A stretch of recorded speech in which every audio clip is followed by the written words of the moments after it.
लेना एक चरण है, उसको जीवन में उतारना दूसरा चरण है और उसको जीवन में उपयोग में लाना तीसरा चरण है। और किसी भी रचना को आप पढ़ लें, समझ लें और जीवन में ना उतारे, व्यवहार में ना लाए, तो ये मानिए कि वह रचना आपसे कनेक्ट नहीं हुई है या आप रचना से कनेक्ट नहीं हुए हैं, तो उसका जो डायरेक्ट आपको बेनिफिट मिलना है वो आपको जीवन में कभी नहीं मिल सकता है।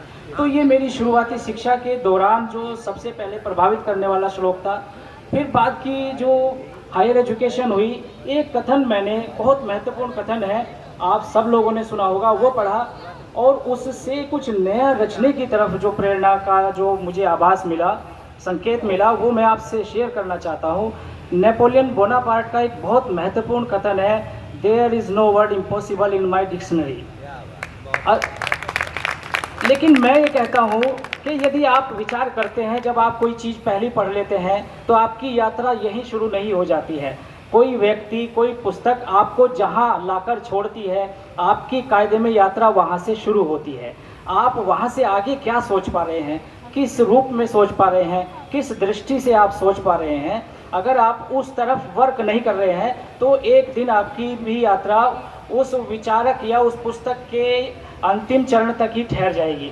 जबकि हमारा जो पे बैक टू सोसाइटी का अर्थ होता है, उसका मतलब ये होता है कि हम सोसाइटी से जो सीखें, पुस्तकों से जो अर्जित करें, उसमें क्या नया जोड़ सकते हैं, क्या नया बेहतर उसमें हम बना सकते हैं, हमारा उसमें क्या योगदान हो सकता है, इस भूमिका पर, अपनी इस भूमिका पर हमें निरंतर विचार करने की आवश्यकता होती है। तब हमारा अध्ययन करना, विचार करना सफल साबित होता है। तो जैसा कि मैं बता रहा था कि नेपोलियन बोनापार्ट का जो ये कथन है, मशहूर कथन, जब मैं इसको लगातार सोचता रहा तो एक दिन मेरे दिमाग में एक और कथन कौंधा।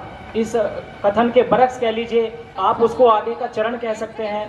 तो मुझे लगता था कि नेपोलियन बोनापार्ट ने लाखों शब्दों के शब्दकोश से मात्र एक शब्द कम किया है, वो है इम्पॉसिबल, असंभव। आपको प्रेरणा देने के लिए, एनर्जी देने के लिए ये पर्याप्त है कि असंभव नाम की कोई चीज़ आप जीवन में ना रखें और निरंतर प्रगतिशील बने रहे।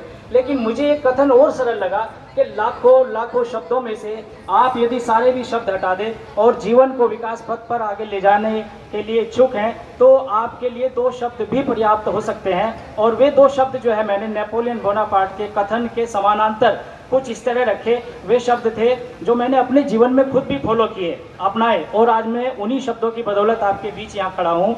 और वे शब्द है, there are only 2 words in my dictionary, positive and active.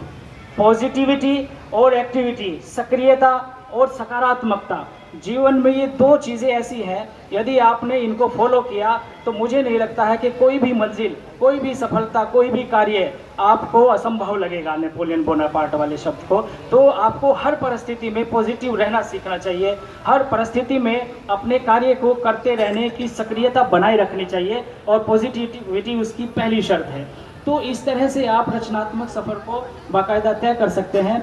जैसा कि मैं अपने पुस्तक प्रेम के बारे में आपको बता रहा था, इसका एक दूसरा उदाहरण मुझे कल रात यहीं आने के बाद मिला, और वो उदाहरण मुझे डॉक्टर मुन्ना तिवारी जी ने जो लाइब्रेरी दिखाई उसके रूप में मिला। मुझे लगा कि विभागाध्यक्ष का पुस्तक प्रेम कितना प्रगाढ़ है। आप देखिए कि कितनी महत्वपूर्ण और रेयर से रेयर पांडुलिपि आपने यहाँ जमा की है।